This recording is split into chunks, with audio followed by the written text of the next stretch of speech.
परमात्मा का दर्शन और दर्शन के तीन प्रकार। दर्शन के तीन प्रकार शास्त्रों में बताए गए हैं। स्वप्न में प्रभु की झांकी होती है, यह हुआ साधारण दर्शन। मंदिर और मूर्ति में परमात्मा के दर्शन हों तो यह मध्यम दर्शन है। ईश्वर का अप्रोच दर्शन यह उत्तम दर्शन है। परमात्मा का अप्रोच साक्षात्कार जब होता है तब जीवन सफल होता है। वेदांत में साक्षात्कार के दो प्रकार कहे गए हैं, परोक्ष ज्ञान, अपरोक्ष ज्ञान। ईश्वर किसी भी एक स्थान पर है ऐसा जो माने वह परोक्ष साक्षात्कार है। ईश्वर के बिना कुछ नहीं है, ईश्वर ही सब कुछ है। मैं भी ईश्वर से भिन्न नहीं हूँ, यह है ईश्वर का अपरोक्ष साक्षात्कार। जैसे मैं स्वयं ब्रह्म हूँ, अहम ब्रह्मास्मि, ऐसा ज्ञान अनुभव होता है, उसे अपरोक्ष साक्षात्कार हुआ है ऐसा कहा जाता है। माना जाता है देखने वाला ईश्वर को देखते ही ईश्वरमय बनता है, तभी उसे ईश्वर का अपरोक्ष साक्षात्कार होता है। ईश्वर का ही सब में अनुभव करते करते जो उसी में एक रूप हो जाता है, केवल वही ईश्वर के परिपूर्ण स्वरूप को जान सकता है, पहचान सकता है। और वेदांत में इसी को अपरोक्ष साक्षात्कार कहते हैं।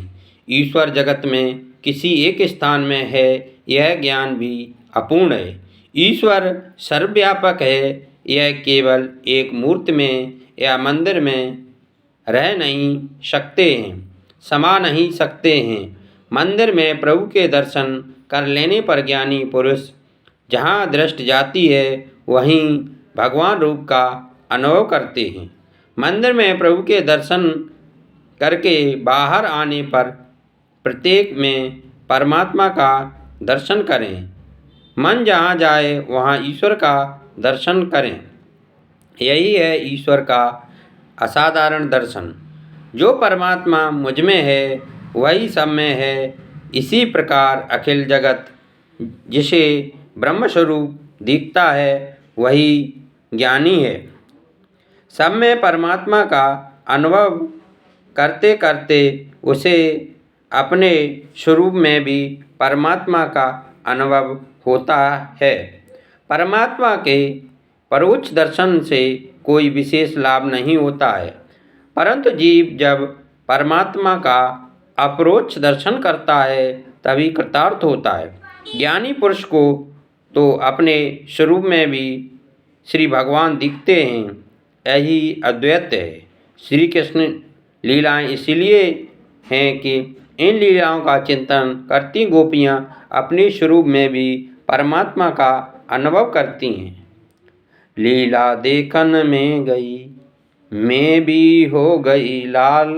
गोपियों को अपने स्वरूप का विस्मरण हुआ और कहती हैं मैं ही श्री कृष्ण हूँ। अपने प्यारे कृष्ण का सब में अनुभव करती गोपियाँ श्री कृष्णमय बनी हैं। जिसे अपने अंदर परमात्मा का दर्शन होता है वही जीव परमात्मा में मिल जाता है। अपने अंदर जिसे परमात्मा दिख जाते हैं उसके बाद वह जीव ईश्वर से जुदा नहीं रह सकता, वह ईश्वर में मिल जाता है। यही श्री भागवत का फल है। ज्ञानी ज्ञान से परमात्मा का ब्रह्म का अपरोक्ष साक्षात्कार करते हैं, जबकि वैष्णव भक्ति से प्रेम से परमात्मा का अपरोक्ष साक्षात करते हैं। ईश्वर जीव को अपना कर जब अपने स्वरूप का दान करते हैं तभी जीव पूर्ण होता है। बिना ईश्वर के सारा संसार अपूर्ण है, जीव अपूर्ण है, अतः उसे शांति नहीं है। नारायण ही पूर्ण है, सच्ची शांति नारायण में है। नर नारायण का अंश है, अतः नर तो नारायण में ही समा जाना चाहता है। श्री नारायण की पहचान कराने वाला और श्री नारायण में लीन होने का साधन यह श्री भागवत शास्त्र है।